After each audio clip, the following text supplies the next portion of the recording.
Sean Connery appears this afternoon as the infamous James Bond in The Spy's fourth installment of the series, You Only Live Twice. The Bond role changed Connery's life and career trajectory forever, but before he brought The Spy to screen, the Scot was in a Bond-like debacle himself.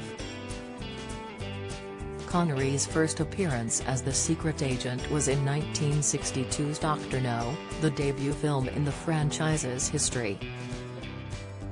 However, Connery had done a fair few films before this, one of which was Another Time, Another Place in 1958 alongside Lana Turner.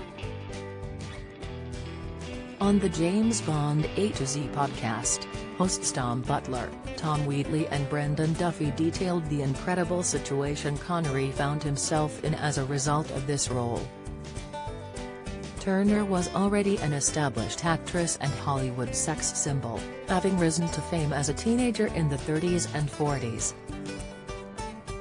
At the time the film was being made, Turner was also in an unfortunate romance with Johnny Stompanato. Stompanato was a bodyguard and enforcer for well-known gangster Mickey Cohen and was reportedly abusing Turner.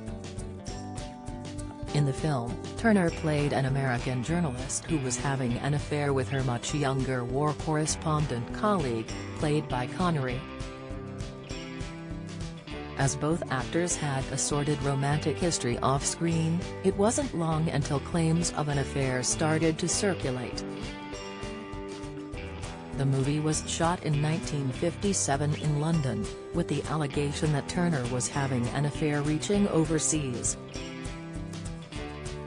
As soon as Stompanato heard about the alleged affair he called Turner, reportedly threatening to kill or disfigure her.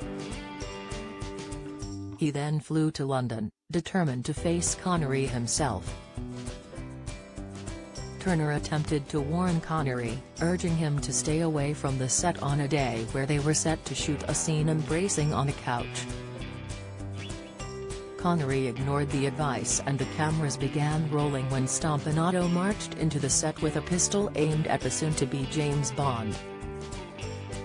Unfortunately, Stompanato was unaware that barely 5 years earlier Connery had been competing in the bodybuilding competition Mr. Universe, and had a black belt in karate.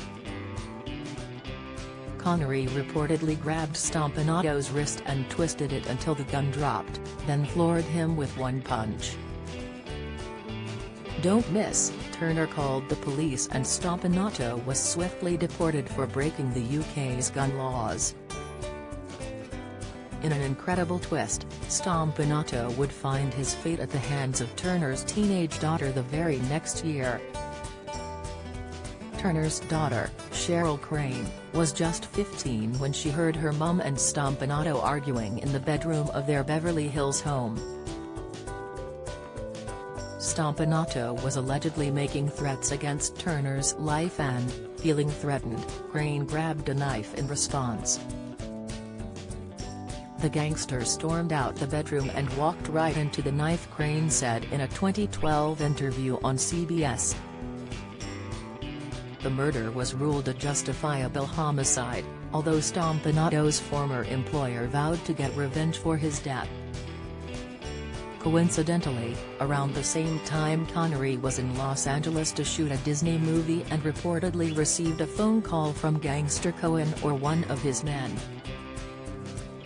The call demanded Connery leave town or face having a contract put on his life, and although he was unsure how serious it was, he reportedly said, "I didn't know what I was dealing with and I didn't see any point in discussing it." You Only Live Twice appears on Night TV this afternoon at 4:20 p.m.